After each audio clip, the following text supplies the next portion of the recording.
Virtual summits are the most powerful online marketing tool available to grow your list, launch your platform, make more money, and create an impact in the world, even if you're just getting started. If you are ready to take your summit to the next level, then tune into the Virtual Summit podcast with Dr. Mark T. Wade. Hi, I'm Dr. Mark T. Wade, founder of Virtual Summit Software and creator of the One Day Summit Formula. And I'm on a mission to help you, the summit host, get your summit out to the world in a powerful and impactful way. So let's get started. Hey, Summit host, Dr. Mark T. Wade here, founder of Virtual Summit Software and your host on the Virtual Summit podcast. We are in for a doozy today. I think we've got a spark plug coming. We've got an incredible episode lined up for you because we're going to be digging into something that most of you Summit hosts need to know. And unfortunately, not all of you are doing. So hold on tight because we're going to be digging down. I've got legendary Yvi Heimann with me here today. Thanks for showing up to rock this episode, Evie.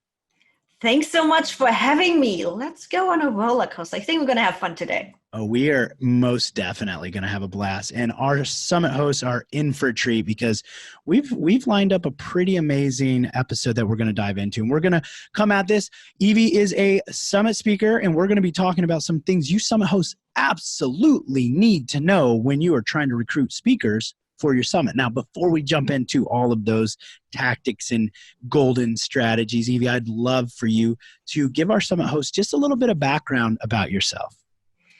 So the weird accent you're going to hear today is a German accent. I grew up there 24 years and came to the States in 2007. And then had first dove into web design, social media, that kind of thing, and then realized that I'm coaching people and ended up in that clarification process, realizing that I'm all about systems and workflows. I don't know if that is the German in me because we just like to make sense of things. I don't know, but I always say I see systems and workflows where you see chaos. I just thrive in that, and I think that's where we're going to take it today.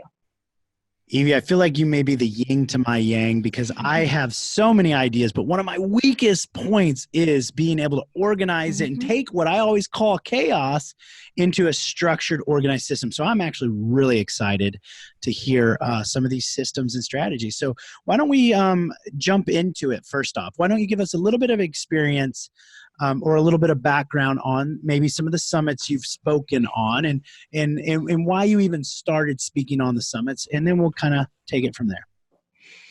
Why did I start speaking on summits? I'm like, it's a marketing piece. It's an ego piece. Who doesn't like to be the fancy one on stage? Don't get me wrong. But also there is a personal aspect to that. In 2014, I lost my husband to cancer and especially realized at that point that we need residual income, that we need to build something up where our business can run without us. I had to put my business on hold for 2 years, and I was lucky enough to bring it back from the ashes. And that's where my passion comes from, automating a business and being able to make an income without us having to be 24/7 in business. So that's where that personal drive comes from. And with that, to get the message out there, I need to be upfront. So ego or not, yes, I do like to be on stage. I love the energy. It's like, it just fuels me. But without being out there, without telling my story, without showing people that tomorrow is not a given and we need to prep for this now and not wait till you are in my situation. And I always joke, you know what? If life doesn't hit you over the head, at least you can go take a vacation. So with that, that's how I ended up in the speaker role and getting out there and being public. I've done a lot of podcasts. I've done a lot of summits. Most recently, I've been on the Agoa Pulse Social Success Summit. The Meet Edgar Solopreneur Summit is, I need to say, like, it should be running right now. With my recent move, I am a little bit behind on schedule. I don't even know what's live right now. But yeah, those are two big ones that are going on right now. There's a couple stage appearances in the works for next year, and I'm excited to see what else is coming. We've done the unthinkable. We've convinced 35 of the most successful summit hosts, coaches, and consultants to give you their prized possession, their summit email copy. Get more information at summitscripts.com. That is really funny. We actually just had Tom Tate on the podcast as talking about that solo biz. A matter of fact, I believe that was episode 85. So anybody who's curious about that can check out that episode there. He's amazing. Now, Evie, so I'm just curious. Like, it sounds like that you're saying it's a benefit to be a speaker on a summit, because there's a lot of speakers, there's a lot of people out there kind of nagging or ragging on summits, and that everybody's being asked as a speaker. I like hearing this kind of positivity about it. Now, go ahead. I'd like to hear your thoughts on this for any maybe like people that are out there like, man, I'm too good to speak on a summit, or what's your kind of thoughts on this? There's a multi-approach to the whole summit thing. I'm not doing every summit. I get approached a lot and I'm like, yeah, no, not my thing. So as a speaker and also as a host, how you can get speakers to say, okay, I'm going to be coming on, is really drill down on who is your target market. Who are you speaking to? I can take my topics and I can adjust them for the solopreneur, for the mompreneur at home, but also for agency clients. So there's that big difference between Meet Edgar, who is looking more in the solopreneur area. Go Up Holtz is looking more at the agency sector. In the end, to me as a speaker, it's the same talk, but I need to approach it differently because we have a different target market. Now, Go Up Holtz also gave us the attendee access information. So I was able to reach out to them. And then it came down to me. I needed to have my stuff in order to be able to capture those people. So not just is it the appearance and the publicity that I get through a summit, I also needed to get them into a sales funnel or an engagement funnel and be like, okay, here is additional assets for you. Here's things you can do. Here's things where you can meet me. And having just gone through that with a Go Up Holtz, my course, my freebies and all of those literally just exploded. I was supposed to send, I need to say a lie, about 50 video messages. So everybody that signs up gets a short little video message from me. And because of the move, I literally just had to do 50 short video messages for everybody that signed up on Monday. And that was a Go Up Holtz summit. That was a free summit, half an hour, pre-recorded, but I had my stuff in order, which meant I could funnel them down. But I also pay attention to when I get invitations. If I just get the, hey, I want you on the summit, I'm like, delete. You're not even going to get an answer from me. I need to know, when is it? Is it alive? Is it recorded? So do I need to carve out a certain time that I need to be live there? Do I need to put on a cute face? Is it audio? Is it video? How is everything happening? And what, as bad as it sounds, what can I get out of it? Are we talking to the same target market? Am I reaching the people I want to reach? Or are you talking to somebody completely different? If I don't get at least that little bit of minimum information out of you, and I need to spend 5 emails to tickle that information out of you, I'm sorry, I don't have the time to do that. I prefer laying out on the pool and getting my tan on rather than having to educate you what I need from you. So wrapping that up in a short answer, in your first email, when you're reaching out to potential speakers, give them as much information as possible. When is the summit happening? When is the marketing piece happening? What are you expecting from them? But what are they getting from you too? Who are you talking to? And what is the overlaying story of your summit? What are you giving your attendees? I love that. And that opens up another area. What I want to kind of dive into this is when we're approaching speakers, obviously much better to have a warm intro. But let's say we're reaching out cold. This is the first time we're meeting and we're doing it via email. So I like how you said give all this information. Is there a specific or a better way of doing this? Because I've found that, or sometimes we find that it can be overwhelming. If the email is super, super long, the speakers don't even read it and they just like, and it moves right past. So what is the best way you feel, at least maybe from your perspective, of us presenting all of this information to you when we initially reach out? There is multiple ways. One thing you should never do is an attachment. Don't put attachments into the first email. Start out with an intro and please people, take 5 minutes. There is so much else on social media. When you reached out to me, you referred to the Agorapulse Summit. So meaning you took 5 minutes to figure out who am I and what am I doing. You can use templates. Templates are a godsend. Customize them. Talk to me in my first name. Reference something, reference a social media post or whatever. If you have additional time, start talking to me on social media. We are all out there. It's like every time I'm on a YouTube video, I'm on a summit, I'm like, people, I am here. Message me. Make use of that.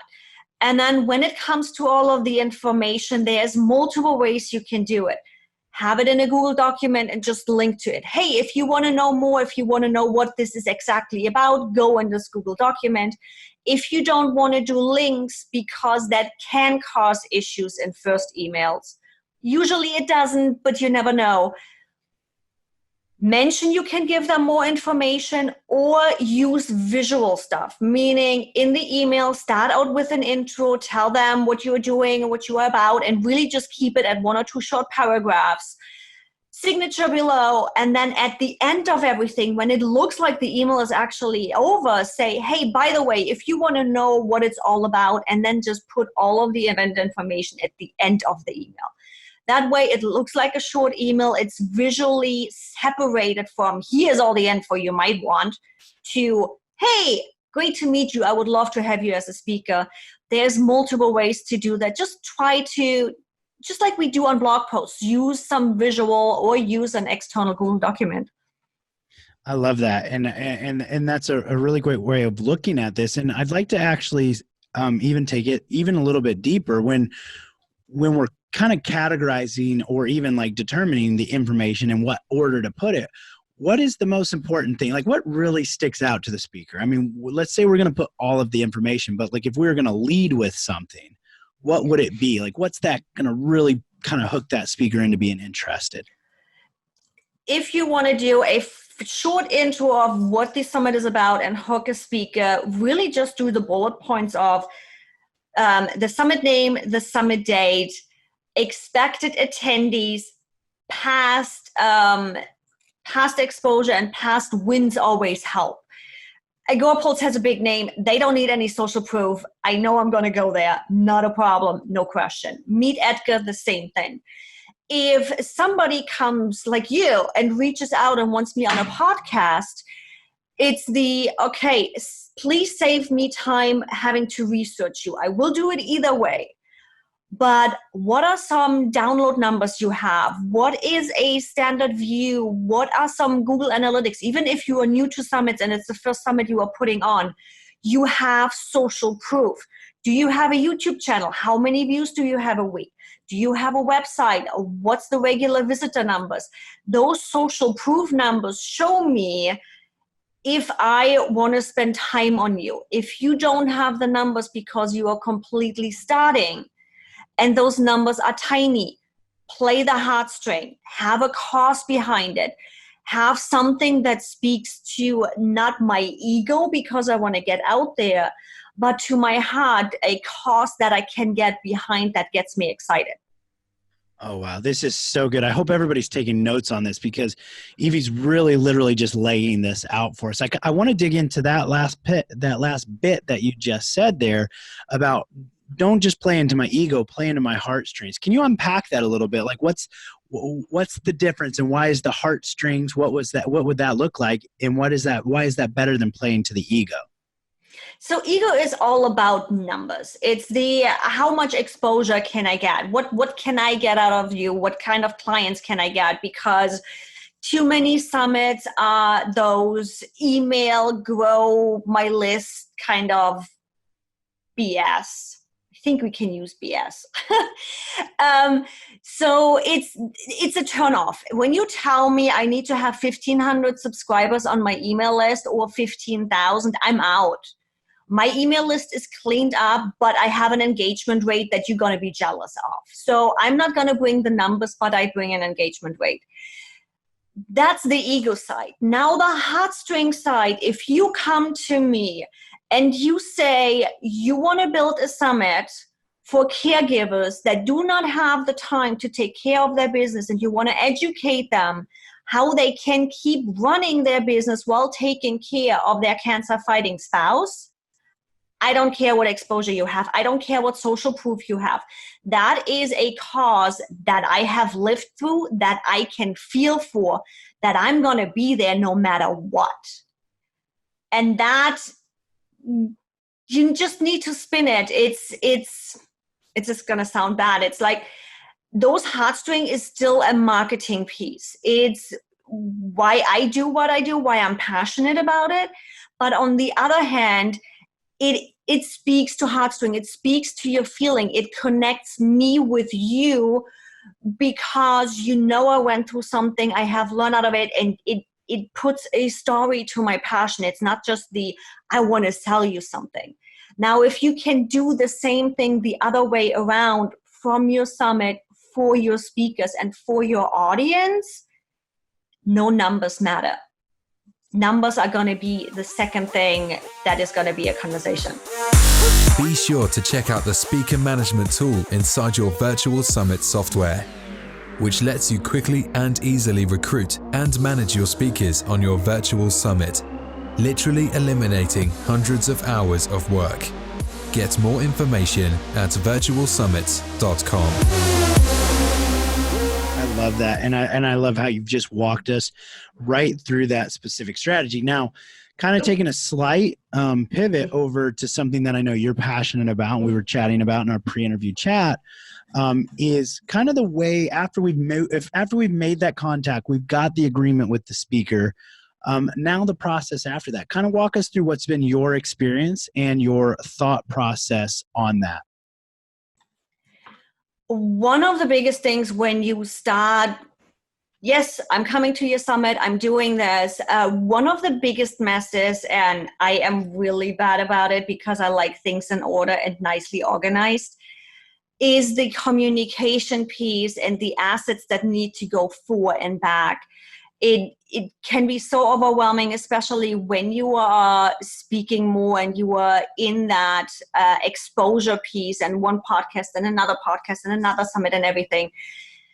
If you can reach out to a speaker and be like, okay, I need a 20-minute video, intro, outro, we'll do the rest, not a problem. I need this information, that information.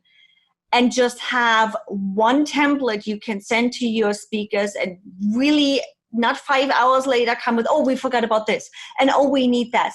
The more specific you can get on what you need from your speaker, the better. Okay, we need a headshot. The headshot needs to be at least 400 by 400 pixel. We need a bio.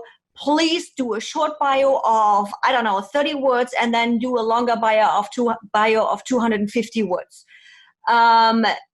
We need your title. We need the description for your talk. Are you going to have slides? Are you going to be on camera? Do you want to do a freebie? All of those questions. And again, the more specific you can be, the better. Tell them how many words, tell them the title words, tell them the sizes of the images, what kind of files can you take for the video, and send that to them.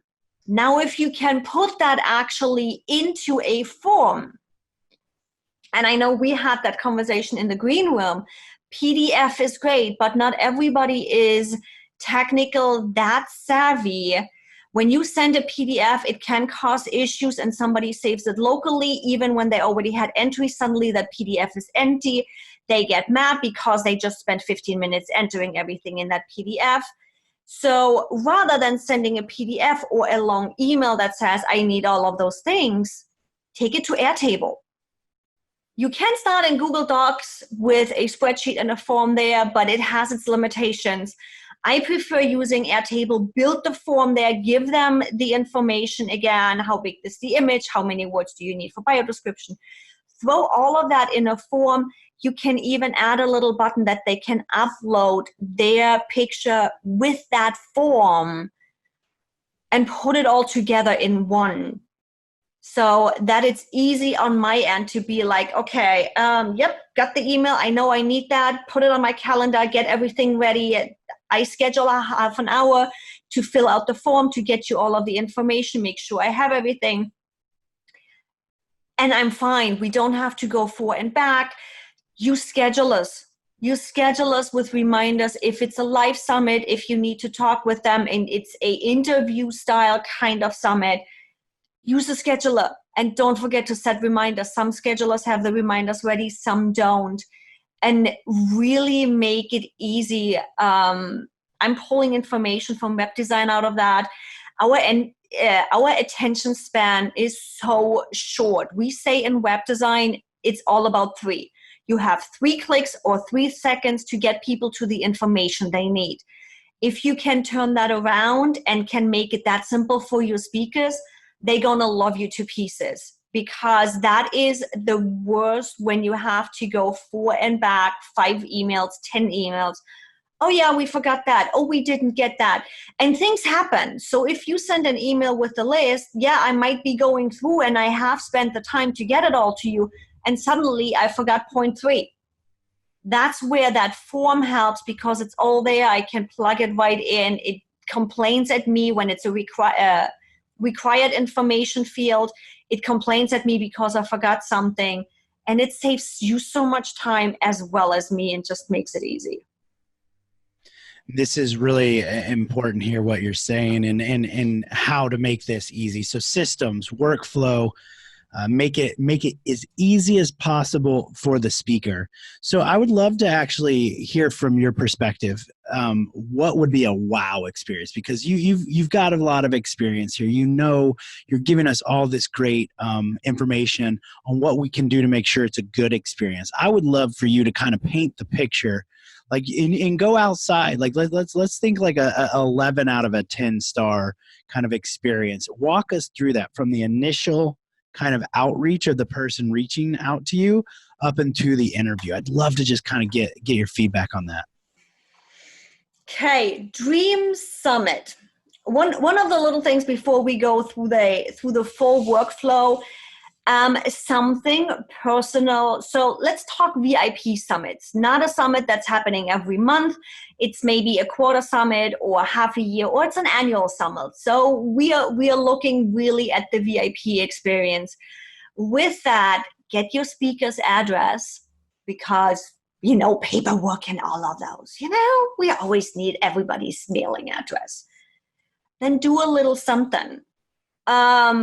Social media day over Jessica with Now Marketing. With her speakers, what she does, they get little bobbleheads when they speak. I know it's a public speaking stage, but they get their personalized bobbleheads. You don't have to go that crazy. Send a little thank you note afterwards. I have gotten that from some. It's really just a cute little handwritten, fold up thank you note. Show them that you value them, because speakers talk with each other. If you screw over one speaker and it's a trouble and they feel like they need to do your work, others will hear about it. So keep it personal, send little thank you notes, go the extra mile. It will pay back for you. You will get back on it, I promise you. Now, on the workflow and on the experience, as I said, first email, don't do the template email, go personal. We all love our ego. We usually share when we speak, when a summit is going on, and plug something in there. Mention a Facebook post, a Twitter post, that you've seen them somewhere, what you love about them, something. It doesn't have to be much. It literally just takes a minute or two to personalize those regular templates. Keep it easy. Respond and have the conversation with them. Then move into a way that they can submit things easily to you. It doesn't have to look fancy. You don't have to pay for Airtable. Just have all the information there, but also give them all the information for your summit. to fast be able to make a decision. Just because you might not be talking to the right target market, again, I know other speakers. They might be going after your target market. And if I get a good first impression, I'm going to reach out to you and be like, hey, not my target market, or it doesn't fit in my schedule right now, but I have somebody else that can fill that spot. So a great first impression already saves you time again, even if I not might be speaking. And then round the whole thing up, one thing we haven't even talked about yet is how to get your speakers to market your summit. Make it easy. Don't reach out to speakers just a month before you do the summit. Give us time. We have schedules going on. We have multiple summits going on. I don't want to be promoting a summit when another summit is going on too. So I like to stagger them so I really can pay attention to summits. Give me the dates, give me enough time to be able to wrap up the summits I have going on and move into yours. And then please give me the assets. You are already building marketing material for your summit. You are already out there marketing it. Tell your VA to spend another hour, customize a couple of those images with my face on them and my title. Send them to me, or just put them in a big Google Drive folder and send everybody that link. Give me a couple post ideas for Twitter and Facebook. I'll copy and paste them. Even if I am moving or traveling or whatever, I always can copy and paste them and use them. And if I have more time, I'll build up on that. I'll tell my VA, here is 2 posts that we got. Now write 5 more and put it into our rotation and get it out there. But with all of that, you just also need the headway in time. You do not want to be like, hey, I got a summit going live tomorrow. You want to jump on live? Give us time. Give us time and attention, and we'll be happy. With the Ever Summit feature inside the Virtual Summit software, you can rerun your summit as if it were live, ongoing forever with one click of a button. This now lets you continue to use your summit forever, bringing in qualified and engaged leads every month into your business. Get more information at virtualsummit.com. I love this. Yes, make your what a kind of out there idea. Why don't you treat your speakers with respect and gratitude? That's a phenomenal idea. I think we should actually incorporate that, Evie. This is great, and I love how you called this like the VIP experience. I really believe one of the best ROIs, the return on investments of a summit, are actually non-tangible return on investments. One is the authority and influence you create, but 2, the relationships you can build with the speakers. And if you create an experience like you've just mapped out for us, Evie, then that's one of those relationships that will surely flourish and become so much more. So I'm really grateful for your insights and wisdom here. We're going to start to wrap this up. As we wrap up this episode here, I would love to actually have you kind of take away or give us a takeaway on like what is like one key thing that our summit hosts should really be focused on when, even as you've just said with this VIP experience. What's one key thing if they're going to walk away from this episode? What's the one thing that they need to be thinking and keeping in their minds? Just one thing?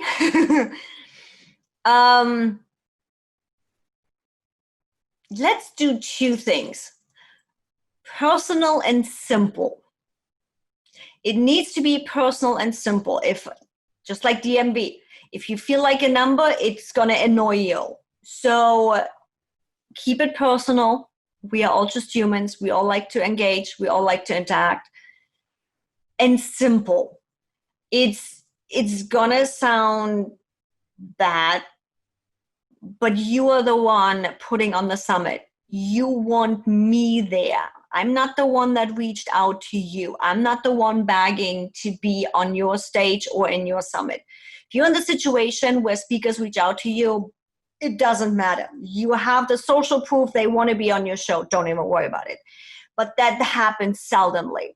So if you are reaching out to people, keep it simple. Because if I'm going to have to spend hours, your name is going to drop the next time people ask if they should be on that summit or not. You wouldn't believe how many conversations we had, even just over the last few months, because Speaker Circus is starting again for 2020. We are talking behind the scenes. We know exactly what are the kinks in, and it doesn't matter if it's a public stage, if it's an in-person event, or if it's a summit, if it's a podcast. We are talking behind the scenes. And we are talking like women after a bottle of wine. It's bad, it's honest, and it's to the point. So if you are making it simple, if you are being nice, things go wrong. Own up to it. Hey, we had technical issues. Something that doesn't work right. The link just broke. I don't know. Sorry, we fix it. It'll go a long way. You might be spending right now half an hour or an hour more on me to make it easy to build all of those. All of the workflows, all of the systems, all of the forms you are building for your first summit, you can use again for the next summit. Spend the time, have the conversation, and we're going to do the work for you, because if something pops up and I love the summit and I just filled up my course with your summit attendees, I'm going to ask for the next one if I can be on it again. And I'm going to send you over other speakers too, because we know we are not just a number. We are not just there to bring you new email subscribers. And suddenly you don't even have to reach out to speakers, because we speakers going to bring you speakers. That was phenomenal advice right there, Evie. So I know our audience, our summit hosts are going, I need to get Evie onto my summit right now. What's the best place or way they can get in touch with you? Like, where are you hanging out on social? I'm pretty much listening everywhere on social. Behind the scenes is happening on Instagram, all the things are happening on Facebook. Specifically as a speaker, I'm making it easy for you too. There is my website called askyvi.com. That's ASKYVI.com. And just find the menu item speaking. You get a little idea of who I am, and there's a little form on the bottom. There's even all the social media links, anything you could use right at the beginning. Absolutely love that. Thank you so much, Evie. I appreciate you taking the time out of your schedule to drop this amazing summit gems on us. Thank you so much for doing that. Thank you so much for having me. And thank you, all you summit hosts, for hanging out with Evie and I over here on the Virtual Summit Podcast. I'm Dr. Mark T. Wade, founder of Virtual Summit Software. Remember, your message matters, so go out there and make an impact.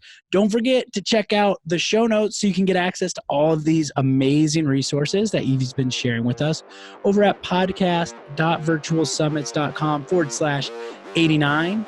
And we'll see you on the next episode. Thanks for listening. Now don't forget to subscribe and leave a 5-star review on the Virtual Summit Podcast. Head over to the show notes to check out all the links and resources from this episode, and be sure to grab your free trial of the Virtual Summit software. Now, I want to end this episode by saying to all the summit hosts listening right now, I believe in you, and you can do this. Summits are by far one of the most powerful ways to quickly grow your list, launch your platform, make more money, and most importantly, make an impact in the world, even if you're just getting started. So don't get caught up in analysis paralysis, because the world needs to hear your message, and there are people who are waiting for you to help them. So just get started, because imperfect action is always better than no action. Thank you, and see you on the next episode.